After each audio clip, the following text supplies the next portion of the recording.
अस्सलाम वालेकुम फ्रेंड्स। गर्मियों में अपने घरों को ठंडा करने के लिए हम मुख्तलिफ हर्बे इस्तेमाल करते हैं, लेकिन अगर हम घर को ज्यादा गर्म होने से बचाने का कोई हर्बा इस्तेमाल कर लें तो हमें इसे ठंडा करना बहुत आसान हो जाएगा। तो आज हम जिस मसले का हल करने जा रहे हैं इसमें हमारा ज्यादा खर्चा भी नहीं आएगा, ना ही हमें किसी मिस्त्री मजदूर की जरूरत पड़ेगी, ना ही हमें कोई एक्स्ट्रा वाला काम करना पड़ेगा और हमारा घर शिद्दत की धूप में भी 10 से 15 डिग्री तक ठंडा रहेगा। घर सूरज की गर्मी यानी सूरज की तेज धूप और उसकी गर्मी से ही गर्म होता है। तो अगर हम अपने घर को सूरज की इस तेज धूप से बचा लेंगे तो हमारा घर इतना ज्यादा गर्म ही नहीं होगा जिसे हमें ठंडा करने के लिए बहुत सी एनर्जी वेस्ट करना पड़ेगी। तो फ्रेंड्स, आज हम अपने घर की रूफ को सूरज की तपती धूप से बचाने का एक तरीका करने वाले हैं जिसमें हमारा बिल्कुल भी कोई खर्चा नहीं होने वाला और ये 100% रिकमेंडेड है और काम भी करता है। तो चलिए शुरू करते हैं।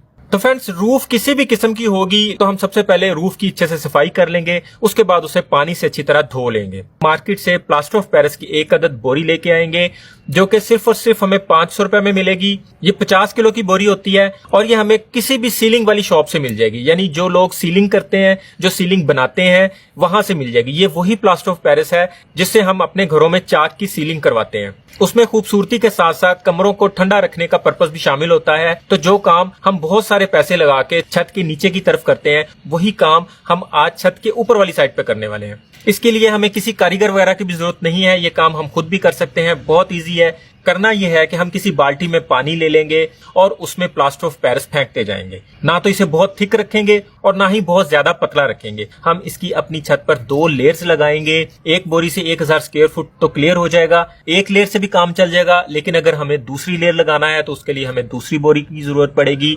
इसे हम पानी में हाथों की मदद से अच्छे से हल कर लेंगे। ये कोई ऐसा केमिकल नहीं है जो हमारी स्किन को नुकसान पहुंचाएगा। ये वही मटेरियल है जिससे मेडिकली प्लास्टर भी किया जाता है। एक तो ये बहुत जल्दी ड्राई हो जाता है, दूसरा ये हीट को क्रॉस नहीं करता जिसकी वजह से प्लास्टर के अंदर वाली साइड पे पसीना वगैरह नहीं आता।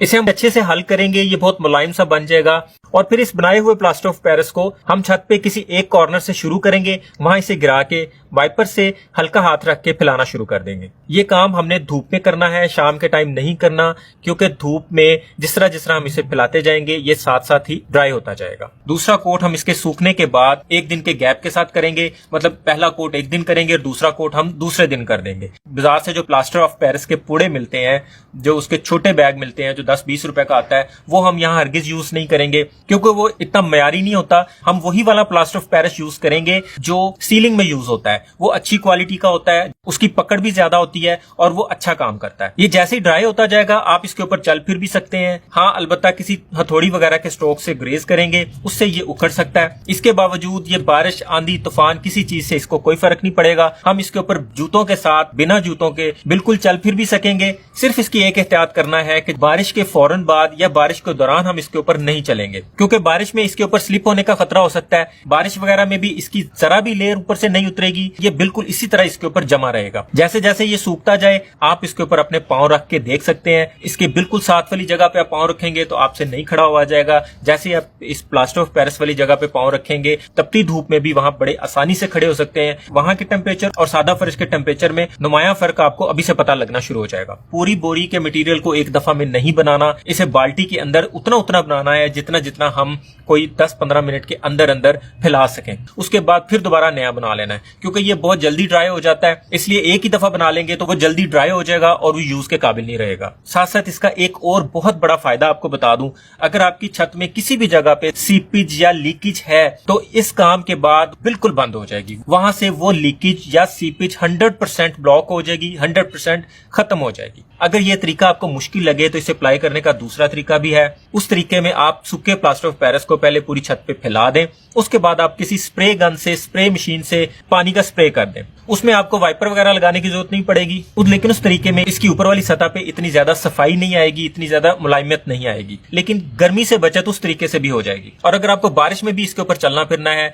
तो फिर आप एक और काम करें, प्लास्टर ऑफ पेरिस को हल करते वक्त इसके अंदर व्हाइट सीमेंट की कुछ मिकदार शामिल कर दें। व्हाइट सीमेंट से धूप की क्रॉसिंग या गर्मी के कम या ज्यादा होने का कोई ताल्लुक नहीं है, सिर्फ ये है कि बारिश में आप उसके ऊपर चल फिर सकेंगे। अगर आपके घर में चाक की सीलिंग हुई है तो भी बहुत अच्छी बात है, अगर नहीं हुई तो भी अब आपको सीलिंग करवाने की बिल्कुल भी कोई जरूरत नहीं है। समझ लें आपने सिर्फ 500 रुपए में पूरे घर में चाक की सीलिंग करवा ली हुई है। यानी आप इसे अपनी छत पे बिछाने से पहले कमरे का टेम्परेचर चेक करें, अपनी रूफ का टेम्परेचर चेक करें और उसे नोट कर लें। उसके बाद छत की कोटिंग करने के बाद भी एक दफा कमरे का टेम्परेचर चेक करें, इवन छत का नीचे वाली साइड से भी टेम्परेचर चेक करें। आपको वाज़ेह फर्क बिल्कुल साफ नजर आ जाएगा। बल्कि कोटिंग करने से पहले जब हमारे घर की छत तेज धूप की वजह से बहुत ज्यादा गर्म हुई होती थी, तो हम जब कमरे का फैन ऑन करते थे तो छत की तरफ से एकदम से बहुत ज्यादा गर्म हवा नीचे की तरफ आती थी। तो इससे एक तो सीलिंग फैन ठंडी हवा देगा, दूसरा अगर हम एसी यूज करते हैं, एसी को कमरों को ठंडा करने के लिए बहुत ज्यादा जोर नहीं लगाना पड़ेगा, वो कुछ देर चलने के बाद ही कमरे को ठंडा कर देगा। इस तरह हमारा एसी का बिल भी बहुत कम आएगा। यह भी ज्यादा अच्छे वाला ड्राई नहीं हुआ, लेकिन फिर भी मैं इसके ऊपर हाथ लगा के चेक कर रहा हूं तो आप देख सकते हैं कि ये बिल्कुल भी नहीं उतर रहा, ये फर्श के साथ फिक्स हो गया है। पहला कोट करने के बाद उसी रात बारिश भी हो गई और इसकी बड़े अच्छे से टेस्टिंग भी हो गई। बारिश ने इसका बिल्कुल भी कुछ नहीं बिगाड़ा, ये बिल्कुल अपनी जगह पे जमा रहा। सुबह अगर मौसम अच्छा हुआ तो हम इसके ऊपर दूसरा कोट करेंगे, अगर मौसम अच्छा नहीं हुआ तो एक दिन का और गैप दे देंगे। तो फ्रेंड दूसरे दिन हमने बिल्कुल सेम तरीके से इसके ऊपर एक और कोट कर दिया। जहां जहां इसके पैचेस थे, जहां जहां हमें थोड़ा थोड़ा फर्श नजर आ रहा था, वो भी सब हमने क्लियर कर दिया। मैंने गर्मियों के स्टार्ट में अपनी छत की कोटिंग करवा ली है। इसे मैं 1-1.5 माह तक चेक करूंगा, उसके बाद इसका रिजल्ट वीडियो में शामिल करके ये वीडियो अपलोड करूंगा और ये मुझे जितना फायदा देगी आपके साथ भी शेयर करूंगा।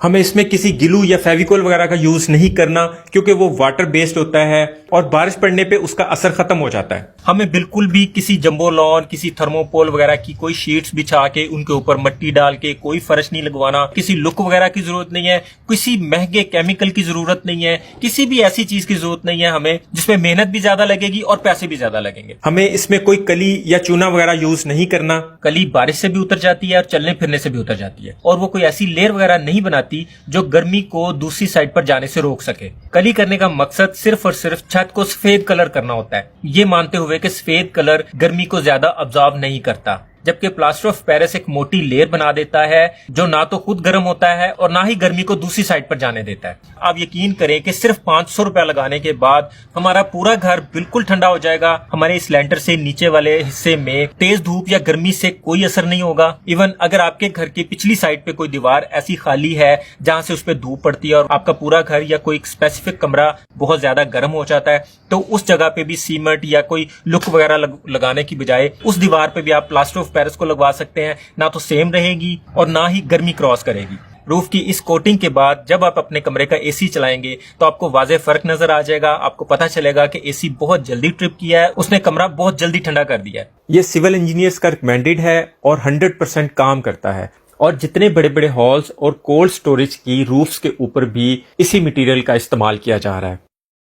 इसकी कोटिंग करवाए हुए तकरीबन आज हमें 1 माह गुजर चुका है। इस पे धूप भी पड़ी है, इस पे 2-3 दफा बारिशें भी हो चुकी हैं, जिसमें ये बारिशों का सबूत भी है। इसके ऊपर हम एक दफा पानी गिरा के इसे धो देंगे तो ये बिल्कुल व्हाइट निकल आएगा दोबारा से फिर से। दोपहर का टाइम है, ये इस वक्त सूरज की रोशनी देख सकते हैं बहुत तेज है। आप यकीन कीजिए ये जरा भी गर्म नहीं है और इसकी निस्बत ये फर्श बहुत ज्यादा गर्म है। और आप ये देखें कि अगर ये ऊपर से बिल्कुल ठंडा है तो 100% इसके नीचे वाला फर्श भी ठंडा है। इसी जगह पे हम इसे मीटर की मदद से चेक करते हैं।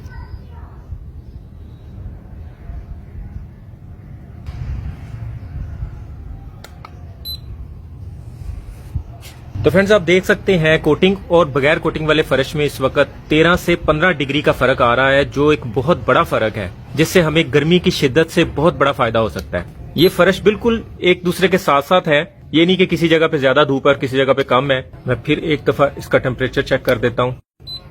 आप देख सकते हैं यहाँ पे 51.9 यानी 52 के आसपास है और ये बिल्कुल इसके साथ वाली जगह है, बिल्कुल साथ वाली है। ये यहाँ से हमने चेक किया और ये इसके साथ वाली जगह। अब यहाँ पे चेक करते हैं तो यहाँ पे ये 38.3 आ रहा है, यानी 14 से 15 डिग्री का इस वक्त नुमाया फर्क नजर आ रहा है। तो उम्मीद है आज की वीडियो भी आपको बहुत अच्छी लगी होगी। वीडियो पसंद आए तो इसे लाइक और दोस्तों में शेयर लाजमी कीजिएगा। चैनल पर नए हैं तो इसे सब्सक्राइब करना मत भूलिएगा। अपना और अपनों का ख्याल रखिएगा। बहुत बहुत शुक्रिया। अल्लाह हाफिज।